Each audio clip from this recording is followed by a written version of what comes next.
Salut à tous, bienvenue pour cette nouvelle série de vidéos. Cette semaine, je vais traiter de la netteté parce que oui, quand tu débutes ou même quand tu as un peu d'expérience, ce qui revient souvent dans les questions, c'est l'histoire de la netteté des images.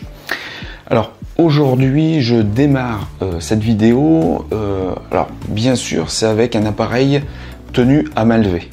Je vais uniquement te parler de ça aujourd'hui et je voudrais quand même te citer un photographe, Henri Cartier-Bresson, qui a dit que la netteté était un concept de bourgeois.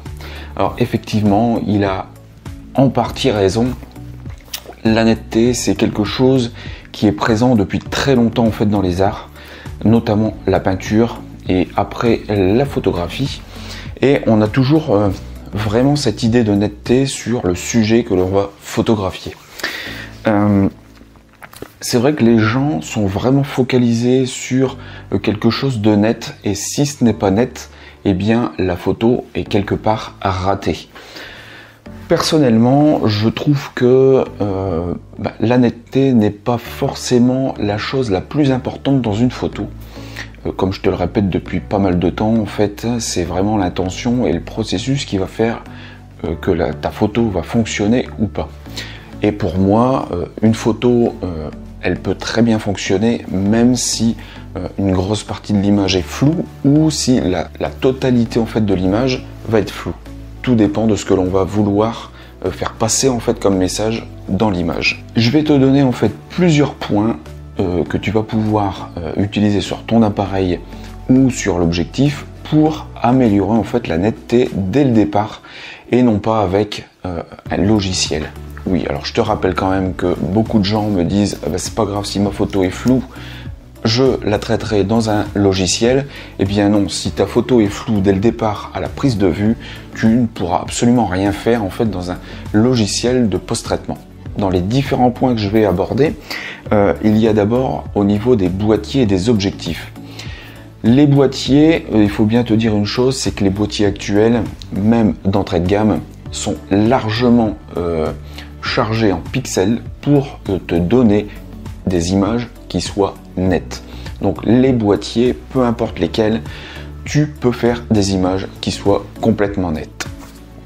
Au niveau des objectifs, là ça va se corser un petit peu parce que suivant les objectifs que tu vas prendre, qu'ils soient d'entrée de gamme ou des objectifs qui sont haut de gamme, alors en général ce sont les objectifs qui vont avoir des grandes ouvertures, donc dans les chiffres ça va être les petits chiffres, eh bien tu vas avoir une très grosse différence.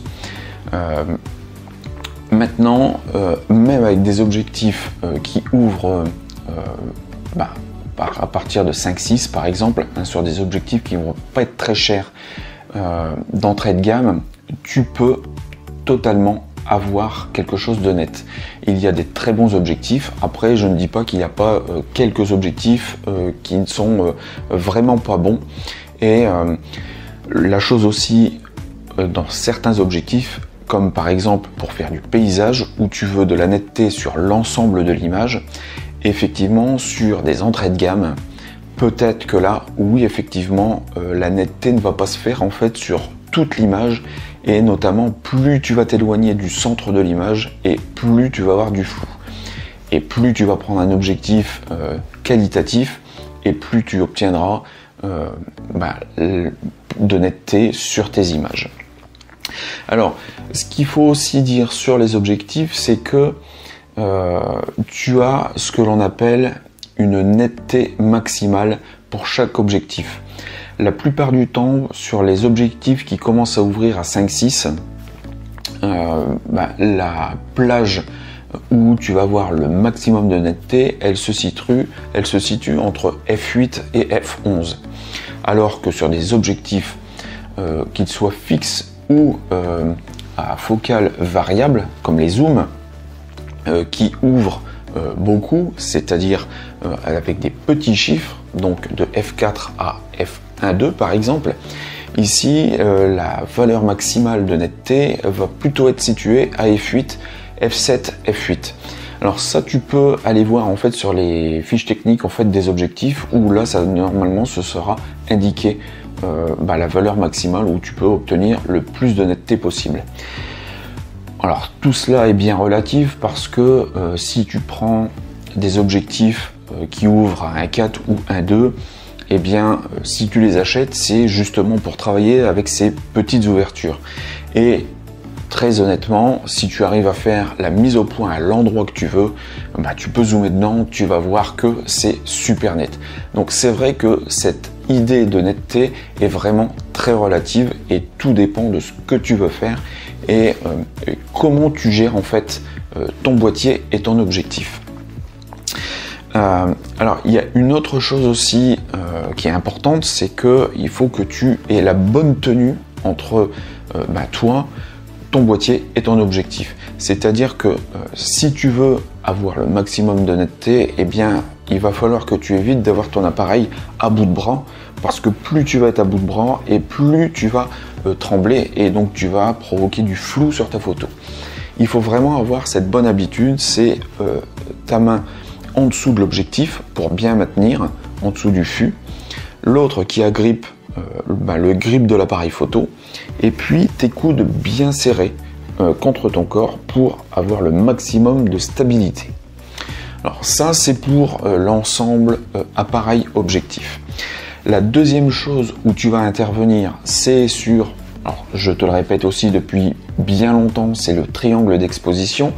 Alors notamment sur la vitesse, quand tu débutes la photo, et quand tu as de l'expérience mais que tu trouves que tes images manquent de netteté, eh bien prends ta vitesse égale à ta focale.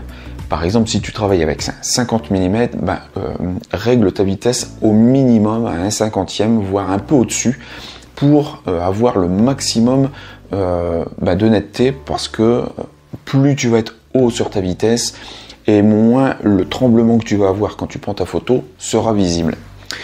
Au niveau de l'ouverture, là c'est pareil. Moi je te conseille, quand tu n'arrives pas à avoir d'image bien nette, utilise au minimum du 5.6 voire du f8 et tu verras que tu vas obtenir en fait une bonne netteté là-dessus. Et quand tu auras l'habitude, eh bien là tu pourras varier au niveau de tes vitesses et au niveau de ton ouverture des choses beaucoup plus basses, parce que tu auras pris l'habitude, tu auras des automatismes pour bien prendre tes images. Au niveau des ISO, là aussi je te conseille de prendre les ISO les plus bas, c'est-à-dire à partir de ISO 100, parce que plus tu vas monter dans les ISO, plus on va avoir sur l'image ce qu'on appelle du bruit numérique, et plus tu as du bruit numérique, plus tu as une dégradation en fait de ton image, des pixels, et moins tu as de netteté. Donc ça c'est aussi très relatif, parce que maintenant tu as beaucoup d'appareils qui sont très performants, mais utilise en fait ces trois conseils pour vraiment avoir des choses nettes, vraiment au début, et si tu n'arrives pas à voir tes images comme tu le désires, et quand tu arriveras à faire quelque chose qui te paraît beaucoup mieux, et bien là tu pourras varier en fait tous ces paramètres. Et puis il y a une autre chose qui me paraît très importante, c'est au niveau, alors boîtier, c'est les collimateurs.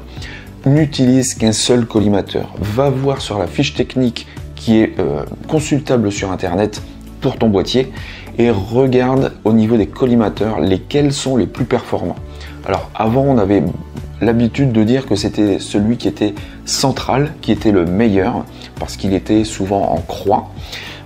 Maintenant de plus en plus d'appareils photo ont des collimateurs en croix, un nombre assez important en fait de collimateurs qui sont au même niveau en fait, ce qui te permet de changer le collimateur pour toi, composer et cadrer ton image et d'avoir le maximum de netteté puisque tu vas réussir à faire la mise au point là où tu le désires. Alors ça, regarde bien en fait sur ta fiche technique parce que par exemple, je te le répète, sur mon Nikon D810, je n'ai que sur les 51 collimateurs, je n'ai que 15 collimateurs qui sont les plus performants et qui sont centrés au milieu. Et par exemple sur mon 70D avec lequel je te filme actuellement, en fait alors je crois que c'est 21 21 collimateurs. En fait, tous les collimateurs sont aussi performants les uns que les autres. Donc regarde sur ta fiche technique. Et puis enfin, dernier conseil, pour toi obtenir plus de netteté, pour que ton appareil photo ait moins de difficulté à faire de la netteté sur ton sujet, eh bien utilise des conditions de lumière suffisantes. Si tu as des difficultés pour obtenir des choses que tu désires, eh bien évite d'aller dans des conditions lumineuses qui sont difficiles. Exemple, le matin de bonne heure avant que le jour se lève, ou le soir quand le jour est en train de tomber et où les conditions lumineuses sont bien réduites. Quand c'est en intérieur par exemple et que tu n'as pas beaucoup de lumière, pas beaucoup de fenêtres, pas beaucoup d'éclairage non plus artificiel. Donc utilise dans un premier temps des journées où tu as pas mal de lumière et dans des endroits plutôt dégagés pour obtenir ta netteté. Voilà, alors j'espère que ces premiers conseils vont te servir. Essaye de les appliquer et tu vas voir que tes photos vont vraiment s'améliorer au niveau de la netteté. Alors moi je te dis à mercredi pour la prochaine vidéo et puis là on verra qu'est-ce qu'on peut utiliser pour encore améliorer en fait la netteté de ton image et notamment avec des trépieds en stabilisant en fait l'appareil photo. Allez, moi je te dis à la prochaine, ciao.